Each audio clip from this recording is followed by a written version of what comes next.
Alors, il faut toujours une énergie d'appoint, même si on a une maison bioclimatique très isolée, avec beaucoup de stockage thermique. C'est vrai qu'il y a certaines conditions qui, dans nos régions, vont durer 15 jours, 3 semaines. Il faut une énergie d'appoint. On a la géothermie, c'est-à-dire des tuyaux sous le sol, 80 mètres de tuyaux sous le sol, avec juste un ventilateur de 40 watts qui envoie de l'air à 12 degrés dans une maison.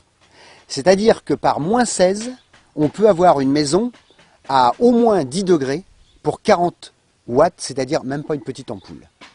Parce que ça prend la chaleur de la terre et ça l'amène dans la maison. Et il ne nous reste plus qu'à chauffer la maison de 12 degrés à 20 degrés par exemple. Donc il faut savoir que pour aller de 0 à 12 degrés, il faut beaucoup plus d'énergie que pour aller de 12 à 20. Alors, il y a ce système-là qui n'est pas suffisant. On a par exemple, nous, un poêle de masse, c'est-à-dire qu'avec en gros 1000 francs par an de bois, on arrive à chauffer toute notre maison, y compris quand il n'y a pas de soleil. Donc l'idée d'un poêle de masse, c'est que au lieu de chauffer l'air, eh bien on chauffe les briques réfractaires et tout l'émail, la faïence qui se trouve autour du poêle. Donc c'est un poêle qui ne va pas monter très fort en température, mais quand vous arrêtez le feu, il va continuer à émettre de la chaleur, plutôt que de chauffer de l'air très fort et que ça s'arrête tout de suite. C'est particulièrement vrai parce que tous ces types de raccords, là, entre autres ces gros raccords, on les trouve assez facilement dans le commerce en galva. Donc surtout éviter de mettre du galva sur le circuit primaire. D'une part, il y a le problème de température, où le galva résiste mal à la température. Et puis aussi le problème électrolytique. Il y a un effet de circulation avec la pompe. Est encore plus important. Plus on active la circulation, plus on favorise justement de... En fait, les gars, ah, tu vois, il y a longtemps. Donc, vous avez repéré ceux qui sont plombiers. Hein.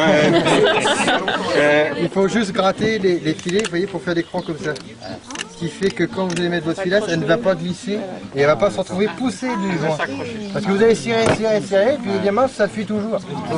Alors donc, et ben voilà, vous grattez votre raccord, comme ça, quand vous allez passer, ça va accrocher dessus. Là, vous êtes tranquille.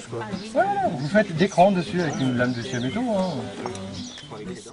Alors nous avons un chauffe-eau solaire qui a 30 ans, qui nous a coûté 3000 francs et qui depuis 30 ans nous donne 7 mois de l'année 150 litres d'eau chaude gratuite. Donc c'est quelque chose de très très rentable, mais le malheur veut que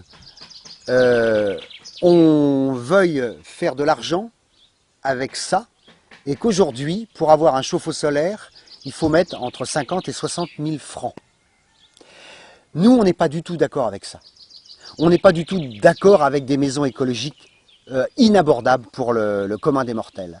Donc, on vient de mettre au point un chauffe-eau solaire à peu près identique au nôtre qui va, si les gens le veulent bien au niveau de l'autoconstruction, faire leur eau chaude solaire pendant 10, 20, 30 ans, pour à peu près la même somme, pour en gros 6 000 francs. Donc le chauffe-eau solaire, c'est tout simplement une serre, à l'intérieur de laquelle se trouve une tôle noire, et sur laquelle courent des tuyaux.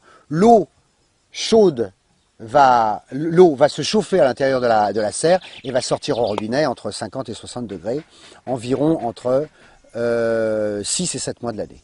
Donc c'est peu d'investissement avec un gros rapport. Pas plus tard qu'il y a 15 jours, on a organisé un stage où on a eu 35 personnes en 2 jours.